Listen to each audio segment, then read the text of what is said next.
Ovi here. Today I am going to be talking about the Misfit of Demon King Academy. Why? Because there was a banner ad on Crunchyroll and I just couldn't help myself. Because it was just a banner ad, I did not realize that it was a harem anime because I would not have watched it if I had realized. So this harem show was made by the studio that made a Fate series, which is great. However, it was Fate, Kali, Liner, Prisma, Ilia, I think. Which is not one of the better ones. It is one of the questionable ones. A little bit of Lolita energy that I refuse to take part in. So I probably would have avoided that. However, they also made Bofuri, the Shield Maiden anime. It's kind of slow and soft, but it's nice and relaxing. And they also made My Next Life as a Villainess, which I highly recommend. I really liked that one. I had read it at least 18 times before I watched it. So, the premise. The premise of the show is that in this world there is a demon king, and he died 2,000 years ago. He has been prophesized to be reincarnated in this year and age. So Arnos is the demon king, right? Our main character. And he's come back to hang out with his ancestors, or not ancestors, his descendants, at the school and stuff. Assumedly there's some other intention there. To be honest, it seems like he's just winging it. He's like, oh, I'm back, cool. No one recognizes me? Oh, well. And part of the reason he isn't recognized is that history remembered him wrong. They remembered him not as Arnos, but as... And so his name is literally wrong in history, not just like what he did, which is also wrong.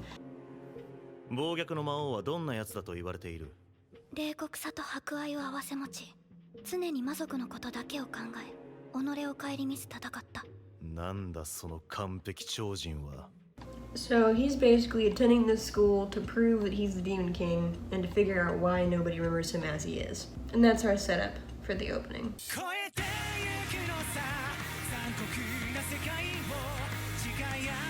The opening song is pretty normal. It's not really anything special. It's an anime, you know what I mean?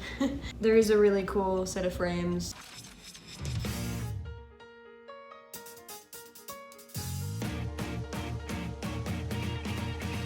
Where he is sitting on the throne as the king in 2,000 years ago, and he switches into being the student in the white uniform. That means that he's a hybrid, or not of royal blood, which is funny because he is royal blood. He is royal blood manifest, but you know, irony, right? One of the first scenes, we really get an idea of how evil he is, like truly sinister and vile almost.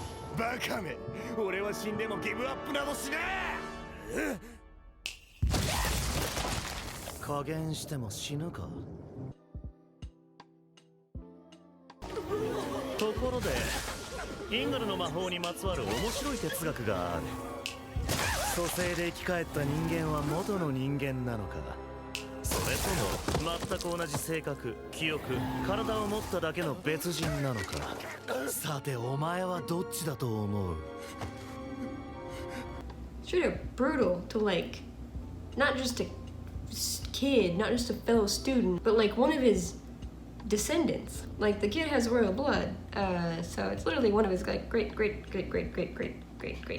right? He absolutely annihilates him and really enjoys doing it too. And so that was his first day at school, and then we get to meet his parents, and here we have kind of like a benevolence from him, where he doesn't really seem to care if they're kind of over the top and overly affectionate and all that.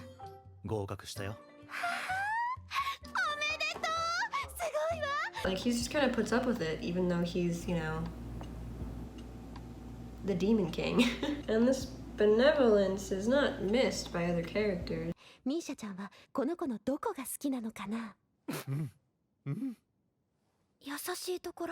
The little girl notices He picked up a little girl to be his friend, the little, kind of like the outcast. Again, benevolence for some reason. But again, the image of him chuckling while he kills his descendant, his actual like great grandkid over and over again.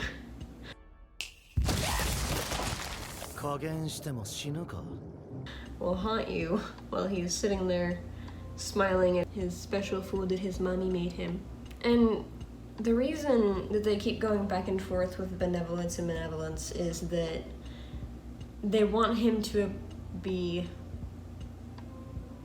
relatable, I guess, or seem heroic despite him being a demon. Like, they want to play the demon card because it's cool and aesthetic and it's like a look, you know what I mean? But they really don't go for it.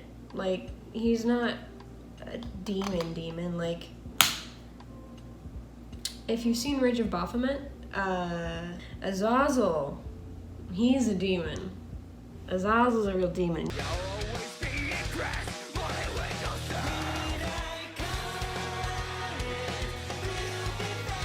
Love Azazel. Fun fact, I almost chose Azazel to be my middle name whenever I changed my name. I didn't because it's a mouthful.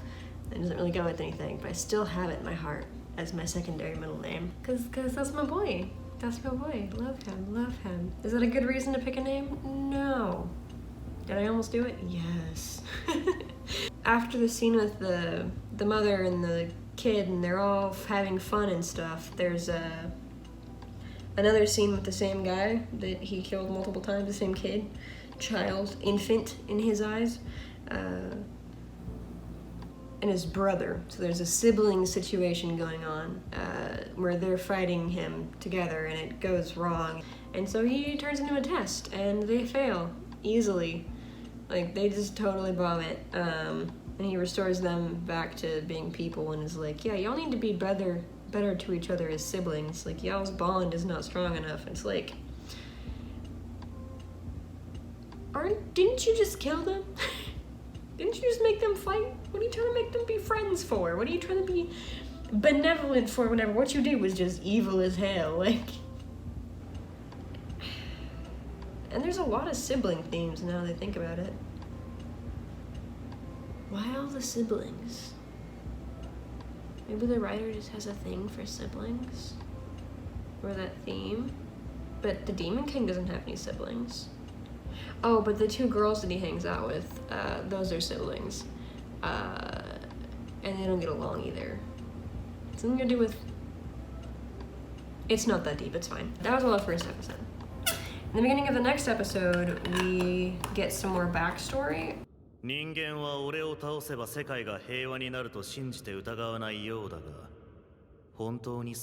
And we find out that he wasn't killed by the humans because he was overpowered or because they tricked him or anything.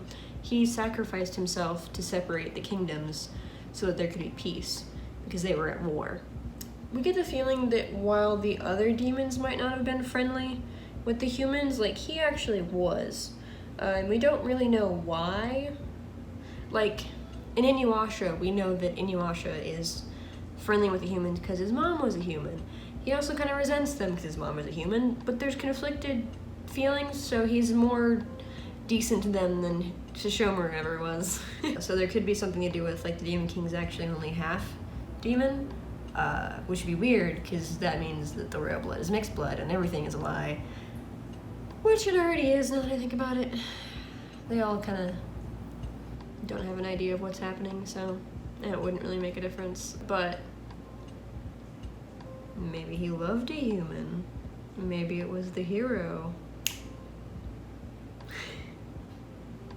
You can confirm that for me, I will watch the rest of the show. If that's the case, I will watch it. I don't care that I don't like it and I'm not gonna watch it. I will actually watch it if that's the case. That is the only way. Let me know if you decide to watch this despite me saying don't, because I'm gonna tell you not to. Spoilers.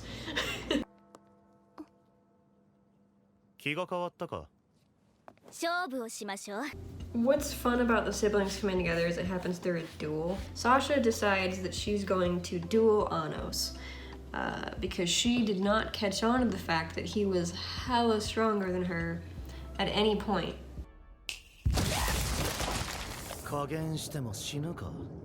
She's just like, hey, I'm gonna threaten him. And so yeah, she gets annihilated in the duel, and she decides to try and get along with her sister for like 10 minutes. And it goes pretty well. There is this horribly uncomfortable exchange between Sasha and Arnos.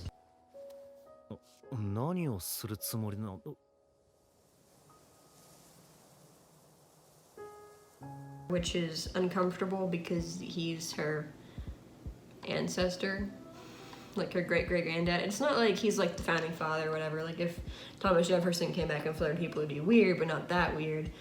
He's literally their bloodline. So it's like if you were related to Thomas Jefferson, he did that to you and your cousin. Like that would be so weird, right? But it's just played off as like a, oh, she likes powerful men, you know, which some women do. Totally fine.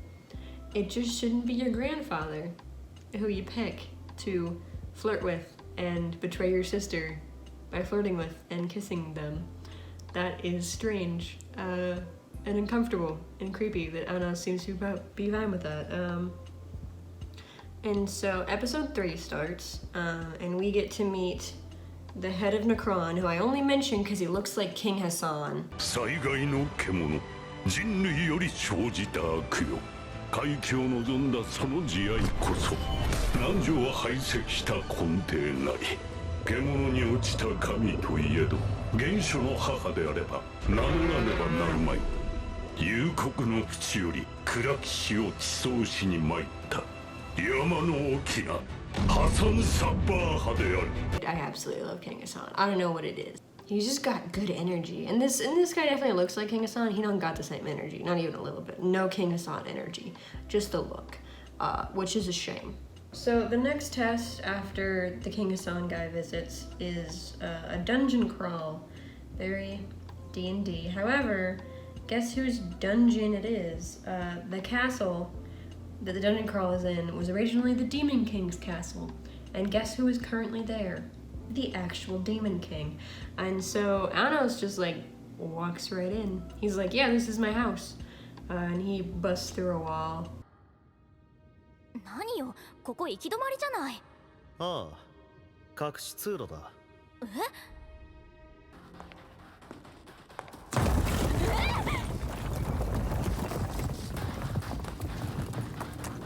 隠し通路だ。Which is actually a pretty funny scene. This is a quality scene.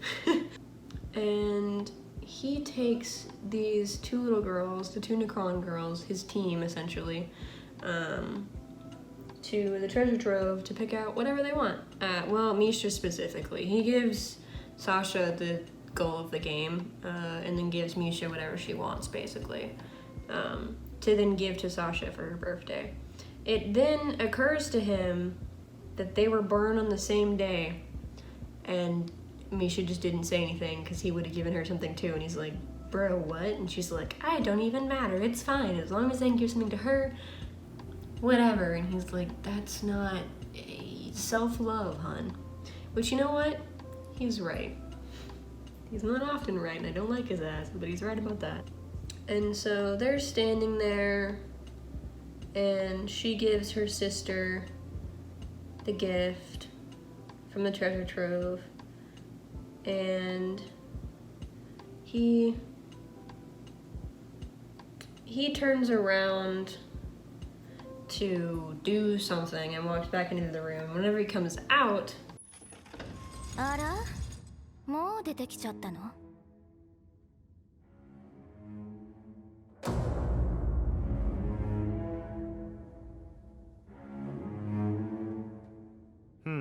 Sasha has stabbed Misha. And normally it would cut off there, right? But no, we stay and discuss it for this episode.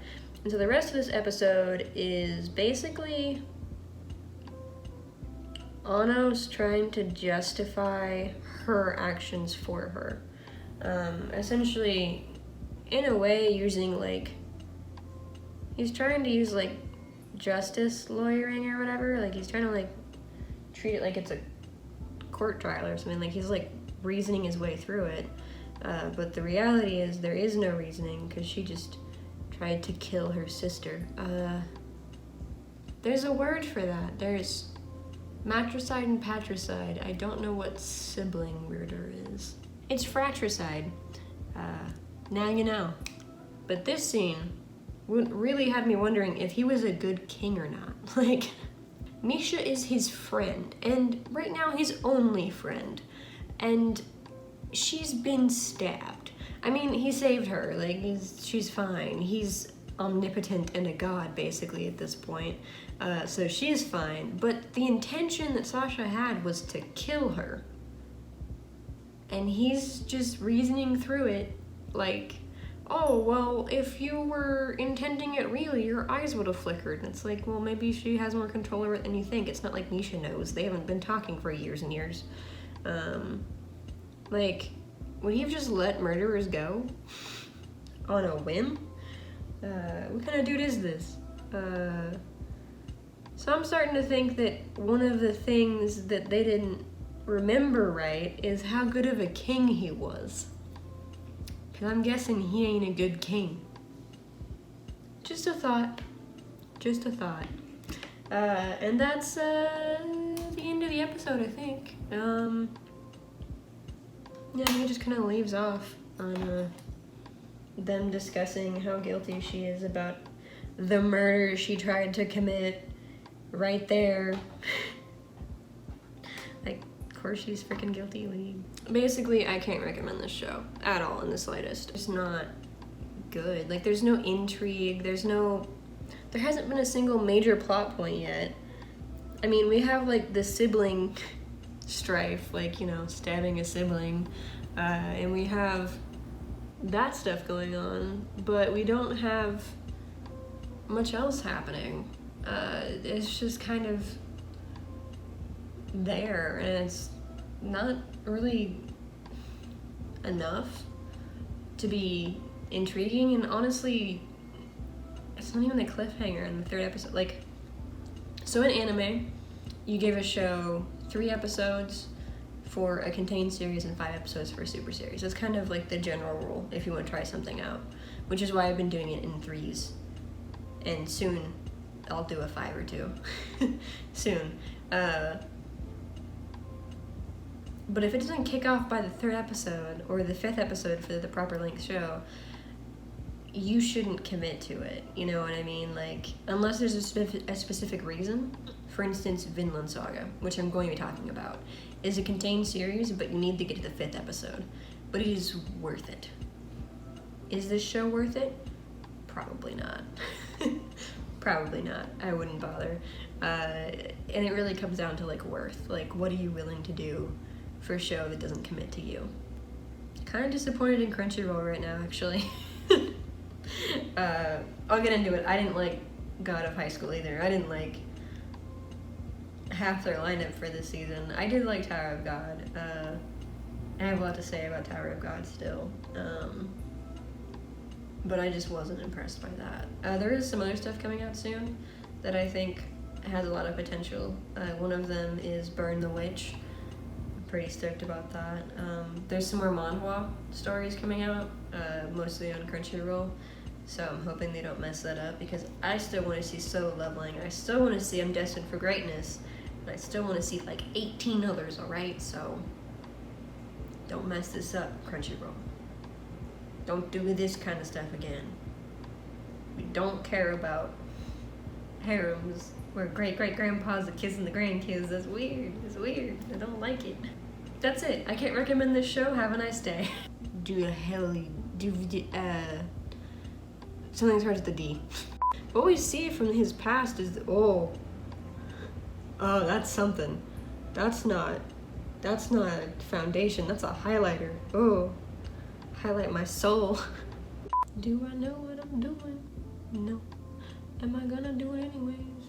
Yes. Where was I?